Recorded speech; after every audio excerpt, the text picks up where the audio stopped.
This is One on One.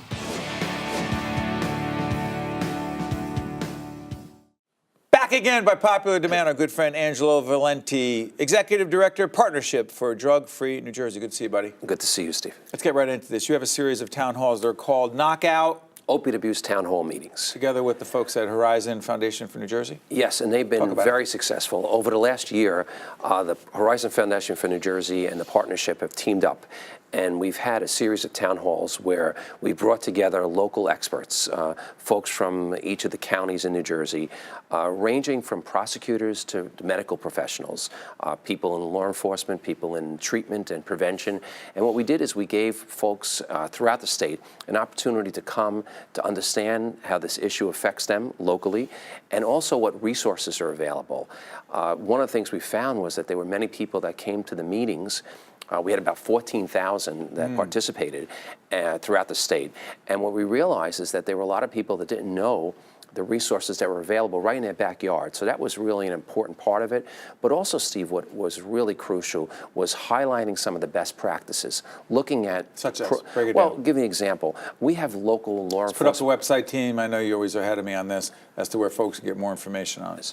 We have local law enforcement offices in the state where if a person wants to go and voluntarily turn over all of their drugs, they can get treatment. That's something that's very unique in New Jersey. We have programs like a van that goes around to shopping centers and provides information to residents throughout the state. We have programs like recovery coaches, where if a person has experienced an overdose and they wind up in an emergency room, there's a person there who's been through that experience and is there to help that person get into treatment. And those are the kind of programs that we wanted to highlight and share, so those programs are then replicated throughout the state.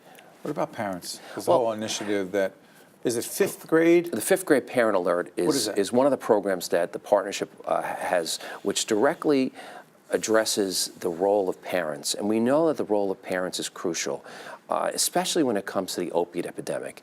One of the programs we've been dealing with through the fifth grade parent alert and other— Well, why fifth grade? Well, fifth grade is crucial because of the fact that many of these young people are going to be entering into the middle school or into high school levels, so they're going to be approached for the first time. That's what the research shows, to experiment. And they have to understand that there's alternatives, that it's a very positive way to be able to reject these offers, and they have to know that their family is a place where they can go to and share those experiences with, and they can be resources for them. The foundation, Horizon Foundation, involved in that as well. They are. The Horizon Foundation for New Jersey has been a big advocate of informing parents, and through this initiative and through other initiatives, we have been able to really make the opiate epidemic an epidemic that people are aware of, and people are now knowledgeable, and families are now asking, when they're in a situation where an opiate is being prescribed, asking whether or not it's necessary. One of the things we found in the state of New Jersey is that we have been way ahead of the curve when it comes to dealing with this issue. The legislature, through the support of many, including the Partnership for Drug-Free New Jersey, introduced a series of bills about a year ago that have really been trailblazing and have been replicated now throughout the country. One of the bills, which I know we spoke about at length, is the bill called the Notification Bill. And what that did is it provided the opportunity for a practitioner, a doctor, a dentist, or nurse practitioner, to share with the patient before they prescribe an opiate, that there may be some alternatives available, non-opiate alternatives, and that if they're going to be prescribed an opiate, to be aware of the signs and symptoms of addiction. And that bill is crucial because it's a game changer. By the way, Horizon, not just a supporter of public broadcasting, as well as the work that we do. Just want to disclose that. The Do No Harm initiative, real quick, 30 seconds on that. Yeah, Do No Harm was an opportunity for us to educate the medical community. And we know that the medical community is a very important player if we're going to reverse the epidemic.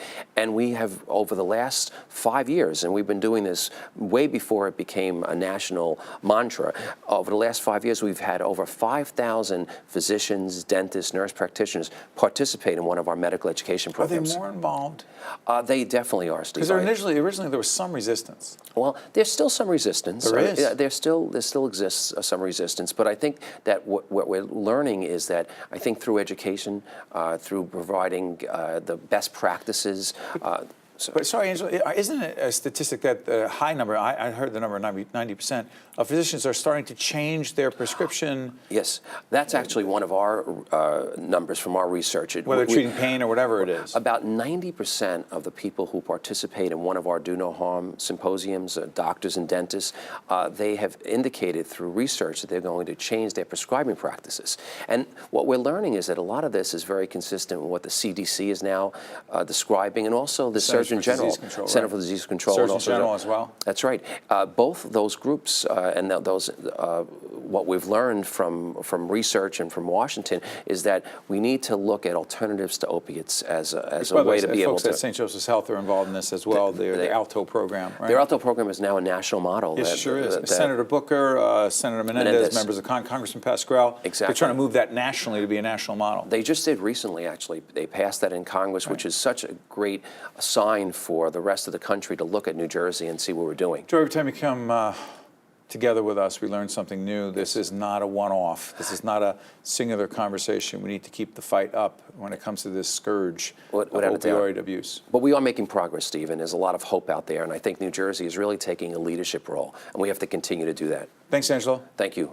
Check you out next time on One-on-One. Thanks. Thanks, buddy. Thank you. Great. That was great.